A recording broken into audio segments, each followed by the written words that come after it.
1 cup গুঁড়া দুধ দিয়ে 12 কাপ মিষ্টি দই তৈরি করে নেওয়া যাবে, তাও আবার মাত্র 20 থেকে 25 মিনিট সময়ের মধ্যে। আসসালামু আলাইকুম everyone, welcome to Afsara's mini kitchen.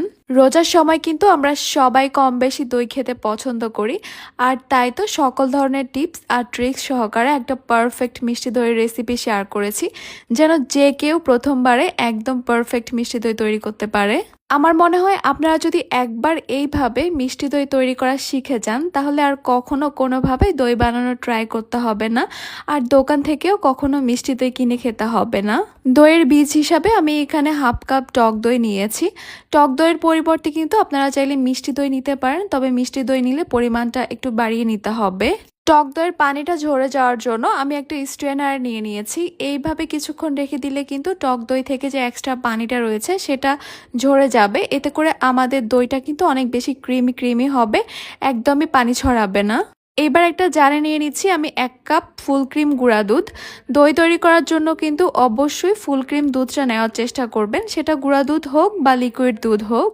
2 cup পানির সঙ্গে গুঁড়া দুধটা মিশে যাওয়ার পর আমি এখানে আরও 1 কাপ পানি দিব। 1 কাপ গুঁড়া দুধের সঙ্গে আমি টোটাল 3 কাপ পানি দিয়েছি। ভালো করে মিশিয়ে নিতে হবে যেন গুঁড়া দুধের কোনো লাম্পস না থাকে। ভালোভাবে মিশে যাওয়ার পর এটাকে একটা সাইডে রেখে দিচ্ছি। দইয়ের মধ্যে খুব সুন্দর একটা কালার আর ফ্লেভার আনার জন্য এখানে একটা ক্যারামেল তৈরি করে নিতে হবে। একটা প্যানে নিয়ে নিচ্ছি আমি হাফ কাপ চিনি। চিনিটা আমি একবারেই দিয়ে দিয়েছি, পরে যেন আর কোনো চিনি না দিতে হয়, এই চিনিতেই যেন দইটা মিষ্টি হয়ে যায়। আমি এখানে একটা নন স্টিকের প্যান নিয়েছি, তাই এখানে কোনো রকমের পানি আর দিলাম না। যদি আপনাদের প্যানটা নন স্টিকের না হয় তাহলে এখানে সামান্য পানি দিয়ে দিবেন। এক সাইড থেকে যখন ক্যারামেলের কালারটা আসা শুরু করবে তখন থেকে কিন্তু নাড়তে হবে, আর অনবরত নাড়তে থাকতে হবে পছন্দ মতো কালার আসা পর্যন্ত। দইয়ের জন্য কিন্তু এই ক্যারামেলের কালারটা এখনই ঠিক আছে, এর চেয়ে আর কিন্তু বেশি কালার করব না। খুব বেশি কালার করে ফেললে কিন্তু পরে খেতে তিতা লাগবে। ঠিক এই পর্যায়ে ক্যারামেলের মধ্যে আমি লিকুইড দুধটা দিয়ে দিয়েছি, মানে 1 কাপ গুঁড়ো দুধ প্লাস 3 কাপ পানি দিয়ে যে দুধটা তৈরি করে রেখেছিলাম সেটাই দিয়ে দিলাম। ক্যারামেলের মধ্যে এভাবে দুধটা দেওয়ার কারণে কিন্তু ক্যারামেলটা জমে যাবে, প্রথমে ভয় পাওয়ার কিছুই নেই, এটা কিন্তু একটু পরেই গলে যাবে। কিছুক্ষণ জাল করলে কিন্তু ক্যারামেলটা গলে দুধের সঙ্গে মিশে যাবে আর খুবই সুন্দর একটা কালার আসবে। তবে আপনারা যদি আরও একটু কালার করতে চান, ক্যারামেলের কালারটা আরও একটু বেশি ডার্ক করতে পারেন। গুঁড়ো দুধের পরিবর্তে যদি আপনারা এখানে লিকুইড দুধ দিয়ে এই দইটা তৈরি করতে চান, তাহলে এখানে 6 কাপ লিকুইড দুধ নেবেন। দুধটাকে জাল করে 3 কাপ করে নেবেন। গুঁড়া দুধ দিয়ে দই তৈরি করলে সবচেয়ে ভালো দিক হচ্ছে অনেক বেশি সময় ধরে জাল করে ঘন করতে হয় না, এমনিতেই কিন্তু অনেক ঘন হয়। তাই অনেক বেশি সময় ধরে আমি এগুলোকে জাল করব না। 2-1 বার বলক চলে আসলে আর ক্যারামেলটা গলে গেলেই কিন্তু আমি চুলাটাকে অফ করে দিব। দুধটা জলদি ঠান্ডা করার জন্য আমি একটা বড় মিক্সিং বোলে নিয়ে নিচ্ছি। দুধটা কুসুম গরম হওয়া পর্যন্ত এইভাবে নেড়েচেড়ে ঠান্ডা করে নিতে হবে, যাতে করে উপরে কোনো মোটা লেয়ার বা সর না পড়ে যায়। দুধটা ঠান্ডা হতে থাক, এরই মধ্যে আমি দইয়ের বীজটা রেডি করে নিয়েছি।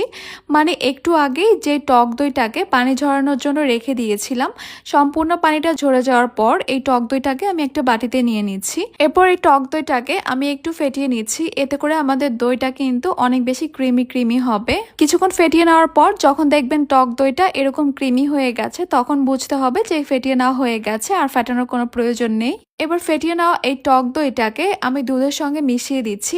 খেয়াল রাখতে হবে যখন টক দইটা মিশাবেন তখন দুধের টেম্পারেচারটা যেন কুসুম গরম থাকে, এর চেয়ে যেন বেশি গরম না থাকে, আবার যেন একদম ঠান্ডাও না থাকে।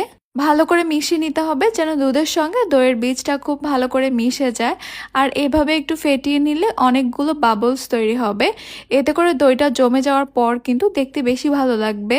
এই দইটাকে আপনারা যে কোনো পাত্রের মধ্যে জমাতে পারবেন। আমি এরকম ছোট ছোট কিছু মাটির ফিরনির বাটি বা কাপ বলতে পারেন নিয়ে নিয়েছি, এগুলোর মধ্যে দইয়ের মিশ্রণটা দিয়ে দিচ্ছি। আপনারা চাইলে স্টিলের, প্লাস্টিকের বা কাচের যে কোনো পাত্রের মধ্যে এই দইটাকে জমাতে পারেন বা বসাতে পারেন। এবার আমি সবগুলোকে ফয়েল পেপার দিয়ে ঢেকে দিচ্ছি, চাইলে এভাবেও ঢাকতে পারেন, আবার চাইলে মোটা টাওয়াল দিয়ে সবগুলোকে একসঙ্গেও ঢেকে দিতে পারেন। এইভাবেই ঢেকে একটা গরম জায়গায় রেখে দিব।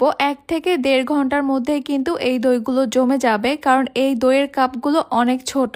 আর যদি আপনারা চান দইটা একদম ইনস্ট্যান্ট চমুক, মানে 20 থেকে 25 মিনিটের মধ্যে, তাহলে চুলায় প্রথমে একটা তাওয়া বসাবেন। এরপর এই স্টিলের প্লেটটা বসিয়ে দিবেন তাওয়ার উপরে। চুলার হিটটা রাখবেন একদমই লোতে, মানে নিভু নিভু অবস্থায়। এরপর এগুলোকে এভাবেই ঢেকে রেখে দিবেন 20 থেকে 25 মিনিটের জন্য। আর যদি সবগুলো দইয়ের মিশ্রণ দিয়ে একটা দই বসাতে চান তাহলে কিন্তু সময়টা একটু বেশি লাগবে। আবার চাইলে ওভেনেও করতে পারবেন। ওভেনটাকে প্রথমে হাই হিটে প্রিহিটেড করে নিতে হবে। এরপর টেম্পারেচারটা একদম কমিয়ে দিতে হবে।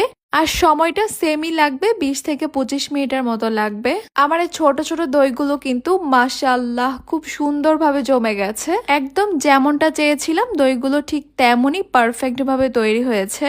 দইগুলো জমে যাওয়ার পর খাওয়ার আগ পর্যন্ত আপনারা চাইলে কিন্তু ফ্রিজের নর্মাল চেম্বারে রেখে দিতে পারেন। এতে করে কিন্তু ঠান্ডা ঠান্ডা দইগুলো খেতে আরো বেশি মজা লাগবে। এখানে যতগুলো ছোটখাটো টিপস শেয়ার করেছি সবগুলো ফলো করে যদি আপনারা দইটা তৈরি করেন, যে কখনো দই তৈরি করেনি সেও কিন্তু একদম পারফেক্ট ভাবে দইটা তৈরি করতে পারবে। আর একটু খেয়াল করলেই দেখবেন দইটা কতটা ক্রিমি ক্রিমি হয়েছে। আমরা সবাই কিন্তু চাই ঘরে পাতা দই যেন ঠিক এইরকমই পারফেক্ট হয়, এইরকমই ক্রিমি হয়, কোনো রকমের পানি যেন না উঠে দইয়ের মধ্যে। এই রোজায় একবার হলেও নিজের হাতে দই তৈরি করে খাবেন আর সবাইকে খাওয়াবেন। আশা করছি আমার আজকের রেসিপি আপনাদের কাছে খুবই ভালো লেগেছে আর সহজও লেগেছে। তাহলে আজকে এই পর্যন্তই। সবাই অনেক বেশি ভালো থাকবেন, সুস্থ থাকবেন। সবাই সবার জন্য দোয়া করবেন। আল্লাহ হাফেজ।